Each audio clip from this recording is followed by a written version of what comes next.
My husband pressured me into pregnancy, ghosted me through every doctor visit, and when I asked him to feed our daughter, he gave up and moved away. Jack and I have been together for 6 years, and I am 7 months pregnant. He was a family friend, someone my aunt recommended to me. At first, I only went out with him to make her happy, but we ended up getting along really well and said I love you to each other in just a week of meeting, and the day we found out somehow made my heart even fuller. I was always scared of seeing the 2 pink lines, but in that moment I knew we had done the right thing. That same day, we spent the entire afternoon sitting on the couch flipping through a baby stuff catalog, lightly bickering over whether we wanted the cot to be pink or purple. We both had huge smiles on our faces, and I could practically feel the joy radiating from him. Or so I thought, because the very next day, not even 24 hours later, he completely switched up. In the morning, as we lay in bed together, I playfully asked what we should name our child. He didn't even look up from his phone. He just shrugged and said, "Dunno." Luckily, the hormones hadn't kicked in yet, so I was able to chalk it up to morning grouchiness. But as the weeks passed, things got worse. There was no single thing he said was crazy enough to make me think he didn't want this. It was more like dozens of moments that planted seeds of doubt that would all replay in my mind every single night. He didn't even repost the photo of the positive pregnancy test that I tagged him in, and he stopped posting photos of us too. Fair enough, I thought at first. Maybe he just didn't want to attract negative energy or jealousy. Oh, how wrong I was, because that's when the pregnancy hormones kicked in, and I began to spiral. I couldn't hold in my concerns anymore, but he'd just blame it on work burnout, or even better, a result of all his mental energy being put into chess. So as I threw up into the toilet each morning, there was no one holding my hair. As I lay awake in bed each night, completely exhausted but filled with insomnia, I should have been holding my husband's hand, but instead, I was wondering when he'd get home from hanging out with his friends. But the most painful memory isn't even a pregnancy symptom. It's me begging my husband to help me, to please just spend some time focusing on me. I would spend hours every day thinking about the right combination of words to finally convince him, but I was never successful. I remember one time,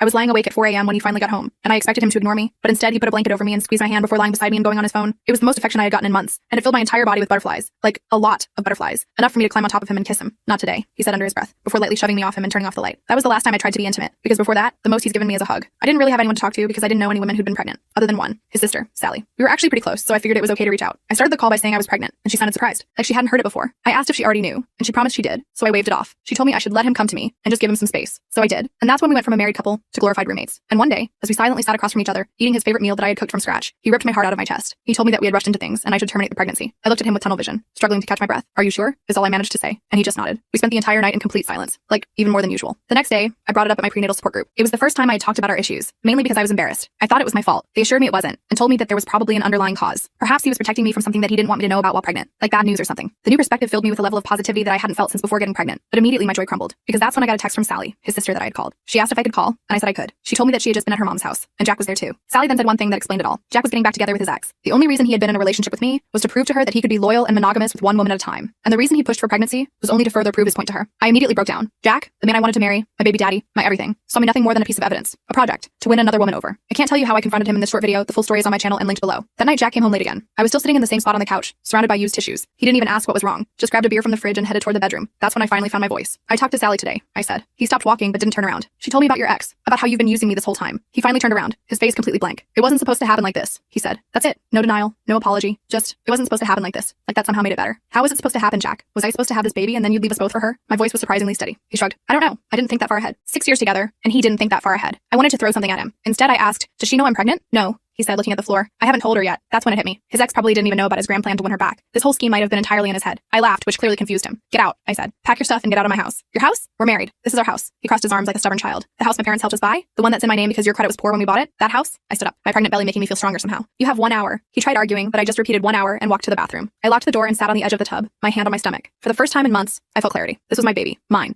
and we were going to be fine without Jack. When I came out, he was throwing clothes into a duffel bag. I sat on the couch and watched him, not saying a word. He kept looking at me like he expected me to break down and beg him to stay. Not happening. As he headed for the door, he stopped. "You'll change your mind. You can't do this alone." I smiled at him. "Watch me." After he left, I called my best friend Melissa. I'd been so wrapped up in my relationship with Jack that I'd barely talked to her in months. She answered on the second ring, and I just blurted out everything. The pregnancy, Jack's betrayal, kicking him out. She listened without interrupting, and when I finally ran out of words, she said only one thing. "I'll be there in 20 minutes. True to her word, Melissa showed up with ice cream and overnight bags. She wasn't leaving me alone, she said. "Not tonight, not tomorrow, not until I felt ready." That night, we stayed up late making lists. Things I needed to do legally, financially, emotionally. By morning, I had a plan. Step 1, change the locks. Step 2, talk to a lawyer. Step 3, tell my family everything before Jack could spin his own version. Step 4, figure out how to be a single mom. I put my hand on my belly and felt a kick. "It's just you and me now, little one," I whispered, "but we're going to be okay." I woke up the next morning with a new sense of determination. Melissa was still asleep on the couch, her arm dangling off the side. I went to the kitchen and made some herbal tea, the only thing my morning sickness would allow me to stomach. While sipping it, I started making calls. First to a locksmith who promised to come by that afternoon, then to my parents who immediately said they were driving over. My mom and dad showed up 2 hours later with bagels and worried expressions. I sat them down and told them everything. How Jack had been acting weird since finding out about the pregnancy, Sally's revelation, kicking him out. My dad's face turned red, and he kept clenching and unclenching his fists. My mom just held my hand and cried with me. I knew something was off about him, my dad said. Never trusted that smile of his. That made me laugh because dad had been Jack's biggest fan for years, always inviting him to golf, praising him for the smallest accomplishments, but I appreciated the solidarity. "What can we do?" Mom asked, already pulling out her phone to take notes. That was so her, always making lists, always ready with a plan. "I'm handling it," I told them, "but I might need help with some of the baby stuff, and maybe a loan until I figure out the financial situation." I hated asking for money, but pride wasn't a luxury I could afford right now. They both nodded immediately. Dad said they'd pay for the lawyer, and Mom promised to go baby shopping with me next weekend. By the time they left, I felt slightly less alone in this mess. The locksmith came and went, and by mid-afternoon, I had new keys and a new sense of security. Melissa helped me change all my passwords, email, social media, streaming services, even the Wi-Fi. It felt like cleansing Jack from my digital life. That night, I got a text from him. "This is ridiculous. I need to get my stuff." I texted back that he could come Saturday morning when Melissa would be with me. He didn't respond. The next next day, I called a lawyer my mom's friend had recommended. She specialized in family law and agreed to see me the following day. I spent the evening gathering financial documents, taking photos of everything in the house that might be contested, and making notes about our shared accounts. My head hurt from all the details, but it felt good to be taking action instead of just crying. Jack texted again around midnight. "You're overreacting. We need to talk." I didn't respond. Instead, I blocked his number. The meeting with the lawyer Denise was both reassuring and terrifying. She laid out my options clearly. File for divorce now or wait until after the baby was born. She explained how custody would work, what child support might look like, and how we'd divide assets. "The good news," she said, "is that the house is in your name. And with such a short marriage and clear evidence of his," she paused, searching for a professional term, "deception, we have a strong case for a clean break." I left her office with a folder full of paperwork and a follow-up appointment scheduled. On the way home, I stopped by the bank and opened a new account, then transferred my portion of our savings. Not all of it. I wasn't trying to be vindictive, just what I'd contributed plus a bit extra for baby expenses. The bank manager gave me a sympathetic look when I explained I was separating from my husband. I wondered how many women sat in that chair every week, dismantling their shared lives. By Saturday morning, I was mentally prepared to face Jack. Melissa sat at the kitchen table while I paced the living room. When the doorbell rang, my heart jumped to my throat. Jack looked terrible. Unshaven, dark circles under his eyes, wearing the same hoodie he'd left in. For a split second, I felt sorry for him. Then I remembered everything and stepped aside silently to let him in. "You changed the locks?" he asked, like I'd done something outrageous. "You have 2 hours to get what you need," I replied. "Anything else can be handled through the lawyers." His eyes widened. "Lawyers? Jesus. Aren't you taking this a bit far?" I didn't answer, just pointed to the bedroom. He walked past me, muttering something under his breath. Melissa gave me a thumbs up from the kitchen. Jack filled 2 suitcases and a backpack, mostly with clothes and electronics. He tried a few times to start a conversation, saying things like, "This isn't what I wanted and you're making a mistake." I just stared at him silently until he stopped talking. As he was about to leave, he turned to me. "What about the baby? That's my child too. You told me to terminate the pregnancy," I reminded him. "You don't get to play the concerned father now." He looked like I'd slapped him. I was confused, but I'd been thinking, save it for the custody hearing. I interrupted. "Goodbye, Jack." After he left, I sat on the floor and cried for a solid hour. Melissa sat next to me, not saying anything, just being there. When I finally stopped, she helped me up and we ordered pizza. That night, I slept better than I had in months. The next few weeks passed in a blur of appointments and preparations. My doctor recommended a therapist who specialized in pregnancy and relationship trauma. I started seeing her weekly. I finished the nursery by myself, painting the walls a soft green instead of pink or purple. My parents bought the crib, Melissa helped assemble it, and I found a secondhand rocking chair on Facebook Marketplace that fit perfectly in the corner. Jack tried contacting me a few times through mutual friends. Each time, I refused to engage. His lawyer reached out to mine, and we began the tedious process of negotiating our separation. I was shocked to discover Jack had racked up credit card debt I didn't know about. Thankfully, Denise protected me from being responsible for it, even though his ability to get credit cards now seemed at odds with his previously poor credit that had kept him off our house title. I guessed his credit situation had improved since we bought the house, but he'd hidden his new spending habits from me. About 3 weeks after Jack moved out, Sally called me. I almost didn't answer, but curiosity won out. "I'm so sorry," she said immediately. "I should have told you sooner. I just didn't know how. It's not your fault," I told her, surprising myself with how much I meant it. "Jack is the one who lied to everyone. He's a mess," she said. "He's staying with our parents and moping around like he's the victim." I laughed bitterly. "And what about his ex? Are they back together?" There was a pause. "That's actually why I'm calling. His ex. She came by yesterday. Apparently Jack has been messaging her for months, telling her he's leaving you and wants to be with her." My stomach clenched. "And she told him she's not interested. Actually, she's engaged to someone else and has been for over a year. She only came by to tell him to stop contacting her or she'd get a restraining order." The irony was almost too much. Jack had thrown away our marriage, our family, for someone who didn't even want him. I thanked Sally for telling me and hung up. That night, I felt the baby kick especially hard, like they were trying to remind me what really mattered. I rubbed my belly and promised them again that we'd be okay. The next morning, I got a text from an unknown number. It was Jack, using a friend's phone since I'd blocked his. "I made a terrible mistake. Please let me come home." I showed it to Melissa, who was still staying with me most nights. She rolled her eyes so hard I thought they might get stuck. Classic. His backup plan falls through, so he comes crawling back. She was right, and I knew it. But a small, weak part of me wondered if we could fix things for the baby's sake. I mentioned this to my therapist, who gave me a gentle reality check. "Children don't need parents who are together," she said. "They need parents who are healthy and stable." "Would going back to Jack make you healthy and stable?" The answer was clearly no. I deleted his message without responding. At my 6-month checkup, I found out I was having a girl. The technician asked if I wanted to share the news with the baby's father. I shook my head and asked for extra printouts of the ultrasound instead.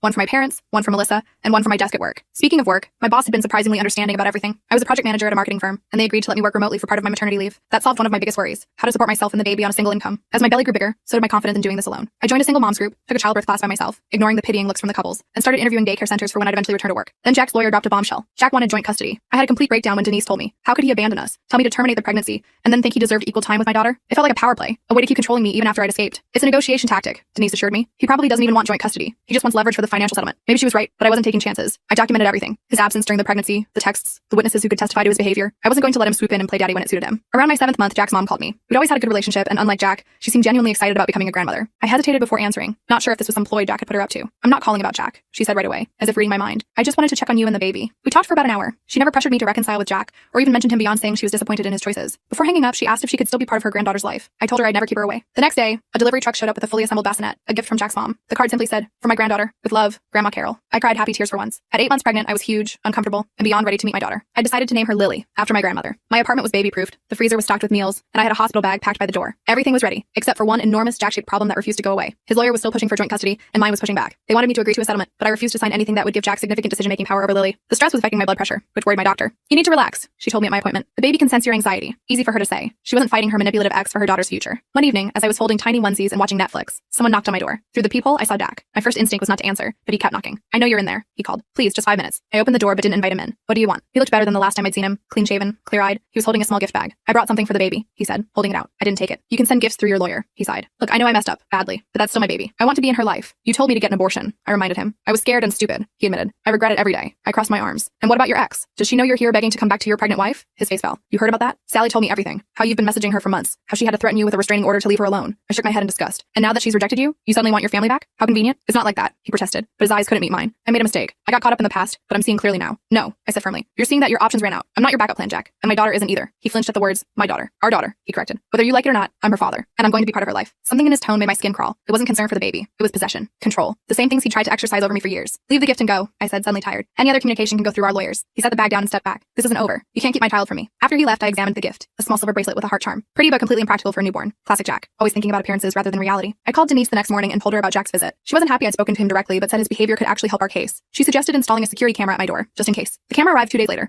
along with a no-contact order Denise had filed on my behalf. Jack wasn't allowed to come to my home or workplace without prior arrangement through our lawyers. It wasn't a full restraining order, but it gave me some peace of mind. As I neared my due date, I started having Braxton Hicks contractions. Practice contractions that my doctor assured me were normal. Still, each time they happened, I panicked a little. What if I went into labor and had no one to drive me to the hospital? Melissa promised to keep her phone on 24/7. My parents gave me a spare key to their house just 15 minutes away. My neighbor, a retired nurse named Pat, offered to be on call too. I had people. I wasn't alone. 2 weeks before my due date, I opened my mailbox to find a formal-looking envelope. Inside was a petition for a paternity test and temporary custody arrangement. Jack was escalating the legal battle. I called Denise in tears. Can he do this? Can he take her from me? Absolutely not, she assured me. No judge is going to give temporary custody to a father who hasn't been involved in the pregnancy and told the mother to terminate. This is just more posturing. But it scared me enough that I decided to stay with my parents until the baby arrived. I packed a bag, asked Melissa to check on my apartment every few days, and moved into my old bedroom. That's where I was when my water broke, 3 days before my due date. My mom drove me to the hospital while my dad called Melissa. The contractions started coming faster than I expected, and by the time we arrived, I was already 4 centimeters dilated. This baby's in a hurry, the nurse commented as she hooked me up to monitors. I had imagined this moment so differently, with Jack by my side, holding my hand, telling me I could do it. Instead, my mom took one side and Melissa the other, forming a wall of support that turned out to be stronger than anything Jack could have provided. The labor was fast and intense. 6 hours after my water broke, Lily came screaming into the world, her tiny fist clenched like she was ready to fight. The moment they placed her on my chest, I knew I'd made the right decision. I would do anything to protect this perfect little person. As required by law, Jack was notified of Lily's birth. He sent flowers to the hospital room, which felt like a performative gesture for the benefit of the nurses rather than genuine sentiment. I donated them to the children's ward. When it was time to fill out the birth certificate, I hesitated over the father's section. Denise had advised me that leaving it blank would complicate the legal process later, so I reluctantly put Jack's name. But under baby's surname, I wrote my own last name, not his. It was a small act of defiance that felt enormously significant. The hospital stay was a blur of feedings, diaper changes, and visitors. My parents practically lived in the waiting room. Melissa brought me real food when the hospital meals were inedible. Even Jack's mom came, keeping her distance from her son who showed up exactly once, hovered awkwardly for 20 minutes, then left. Going home with Lily was terrifying and exhilarating. I set up her bassinet next to my bed and spent the first night just watching her breathe. This tiny human depended on me completely. The responsibility was enormous, but so was the love I felt. The first few weeks passed in a sleep-deprived haze. Breastfeeding was harder than I expected, but a lactation consultant helped me figure it out. I mastered the art of one-handed eating and learned that showering was a luxury now. Jack's lawyer continued sending letters, now demanding a visitation schedule. Denise advised me to agree to supervised visits at first, not because Jack was dangerous, but because he had no experience with newborns. We arranged for him to visit once a week at my parents' house, with my mom present. The first visit was awkward. Jack showed up with more gifts, clothes that were too big, toys that were too advanced. He held Lily stiffly, like she might break, and seemed relieved when she started crying, and I took her back. He left after less than an hour. He's doing this for show, my mom said after he left. He doesn't actually want to be a father. I wasn't so sure. Something about the way Jack looked at Lily worried me. Not with love exactly, but with ownership. Like she was a possession he wasn't willing to give up, even if he didn't really want her. As the weeks passed, his visits became more confident. He'd bring his mom sometimes, which actually made things easier. She'd show him how to hold Lily properly, how to burp her, how to change a diaper. I started to think maybe this could work. We could co-parent civilly for Lily's sake. Then came the bombshell. I was at home, finally getting the hang of our new routine, when Melissa called in a panic. Have you seen Jack's Instagram? She asked. I hadn't. I'd unfollowed him months ago and had barely looked at social media since Lily was born. He posted photos of Lily, she said, with some caption about daddy's little princess finally home where she belongs. My blood ran cold. I pulled up his profile and there they were. Pictures of my daughter that I hadn't even seen. Pictures he must have taken during his visits without me noticing. And the comments. People congratulating him, saying what a great dad he was going to be, asking when the baby was moving in with him permanently. It was all for show. All for his image. Just like our entire relationship had been. I immediately called Denise. He's creating a false narrative, I explained, making it look like he has Lily all the time, like he's the primary caregiver. She understood the implications immediately. He's building a case for custody. We need to document everything and limit his access to photos. That night I couldn't sleep. I kept thinking about Jack's endgame. Was he really trying to get custody of Lily? Or was this just another manipulation tactic? Either way, I needed to protect my daughter. The next day, I drafted new ground rules for Jack's visits. No photos without my permission, no social media posts, no taking Lily out of the house. I sent them through Denise, who added legal language making it clear these weren't suggestions. Jack's response came through his lawyer. My client has a right to document his time with his daughter and share it with family and friends. These restrictions are unreasonable and will be contested in court. The battle lines were drawn. I knew then that this wasn't going to be an easy or quick resolution. Jack might have given up on getting me back, but he wasn't giving up on controlling part of my life through Lily. I looked down at my sleeping daughter, her tiny hand wrapped around my finger. I won't let him use you, I whispered. I promise. I was so mad I couldn't even see straight. Jack was playing games with our daughter's life just to make himself look good on social media. After pacing around the living room for about 20 minutes, I called Sally. I needed someone who knew Jack better than anyone to help me understand what the hell he was trying to do. He's always been like this, Sally admitted after I explained the situation. When we were kids, he'd break my toys, then cry to our parents that I was the one who did it. He can't stand looking bad to other people. That fit with everything I knew about Jack. Our entire relationship had been built on appearances. I remembered how he'd always post these super romantic anniversary tributes on Instagram, but then forget our anniversary in real life, or how he'd buy me expensive gifts when his friends were around, but complain about money when we were alone. It was always about how things looked, not how they actually were. What should I do? I asked her, feeling totally lost. Document everything, she said firmly. Every time he's late for a visit, every gift he doesn't bring, every diaper he doesn't change, build your own case. It was solid advice. I thanked her and hung up, then immediately started a detailed log in my phone. I added all the previous visits from memory, noting how long Jack stayed and what he actually did with Lily. The picture wasn't flattering. Most visits lasted under an hour, and he spent most of that time either on his phone or letting his mom take over. The next scheduled visit was 2 days away. I spent that time preparing, downloading a voice recording app on my phone, and setting up a small camera in the corner of my parents' living room. I wasn't being paranoid. I was protecting my daughter. When Jack arrived, I was ready. He walked in with his usual gift bag of impractical baby stuff. This time a pair of tiny designer sneakers that Lily wouldn't wear for at least a year. Hey, he said casually, like we were still friends. How's my princess today? I bristled at my princess, but kept my face neutral. She's doing doing fine. Just fed and changed, so she should be happy for a while. I handed Lily to him, and he immediately held her out for a selfie. I cleared my throat. Remember the new rules, Jack. No photos without permission. He rolled his eyes. Come on, it's just for me. I'm not posting it. No photos, I repeated firmly. He looked like he wanted to argue, but instead awkwardly shifted Lily to his shoulder. She immediately started fussing. My mom, who was sitting nearby pretending to read a magazine, watched with hawk eyes. So, Jack said after a few minutes of awkward silence, I've been thinking about the custody arrangement. Here it comes, I thought. I glanced at my phone, making sure the recording was still going. I think it's time Lily starts spending nights with me, he continued. I've set up a nursery at my new place and everything. I almost laughed. The idea of Jack handling middle-of-the-night feedings and diaper blowouts was absurd.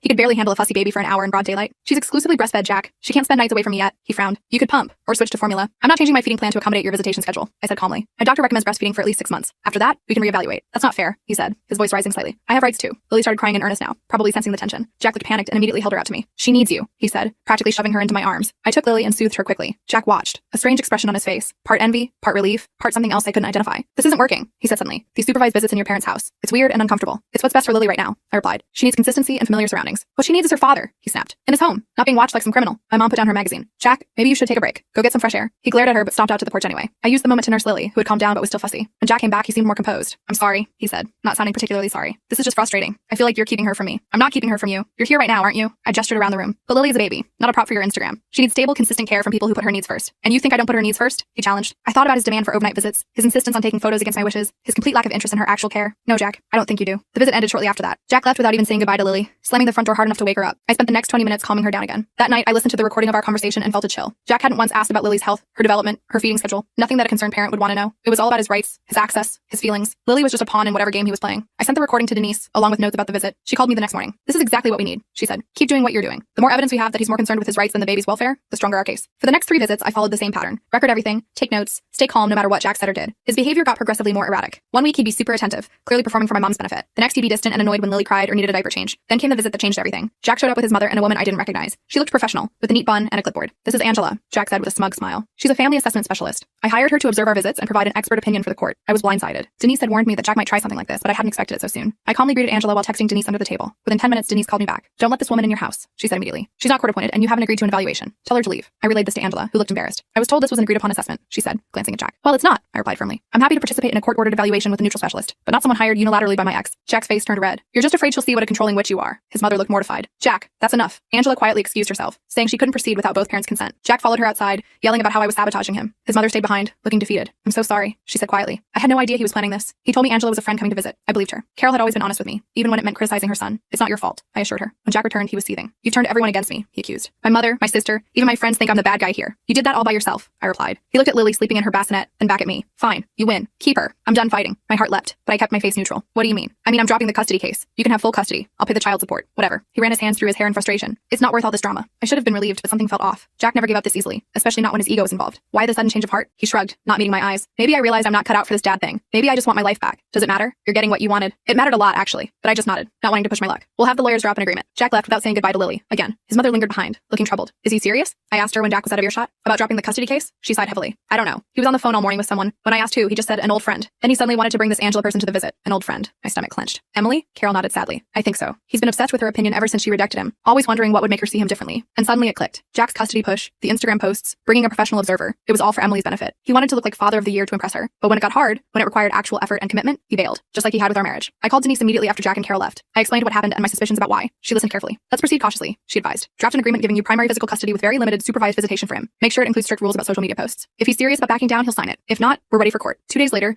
Lily and I returned to my apartment. It felt good to be home, just the two of us. I set up her bassinet next to my bed again and spent the evening getting reacquainted with my space. Melissa came over with takeout and wine. Just one glass for me since I was still breastfeeding. We celebrated the possibility that this nightmare might actually be ending. Do you think he's really giving up? She asked skeptically. I sighed, looking down at Lily sleeping peacefully in my arms. I don't know, but even if he is, I doubt it's permanent. Men like Jack don't just walk away from what they consider their property. Well, he can try to come back, but next time you'll be ready, she said, raising her glass in a toast. The next morning, Denise called with news. Jack's lawyer had reached out, saying his client was amenable to a settlement with primary custody going to me. They wanted minimal child support and weekend visitation once Lily was older. It's a starting point, Denise said. We can work with this. Over the next few weeks, our lawyers negotiated back and forth. I held firm on my requirements. Limited supervised visitation until Lily was at least a year old, restrictions on social media posts, and standard child support based on Jack's income. It took time, but eventually we reached an agreement that Denise felt protected Lily's interests. The day I signed the papers, I felt a weight lift off my shoulders. Jack had given up surprisingly easily in the end. According to his lawyer, he decided to focus on his career for now. I didn't care about his reasons as long as Lily was safe. To my surprise, Jack didn't show up for his next scheduled visit, or the one after that. Carol came and said, explaining that Jack was busy. I didn't mind. She was wonderful with Lily, and I genuinely enjoyed her company. After a month of no-shows, I got a text from Sally. Thought you should know. Jack moved to Chicago. Got a job offer he couldn't refuse. Didn't tell anyone until he was already gone. I stared at the message for a long time, feeling a complex mix of emotions. Relief was the strongest. Jack was gone, hundreds of miles away. But there was sadness too, for the father Lily would never really know. Later that night, as I fed Lily before bed, I told her the truth, or at least a version of it she could understand someday. That her father had loved her in his own way, but wasn't ready to be a dad. That it wasn't her fault. That she had me, and grandparents, and aunts, and so many people who adored her. We're going to be okay, I whispered, stroking her soft hair. Just you and me. And for the first time since that positive pregnancy test almost a year ago, I truly believed it.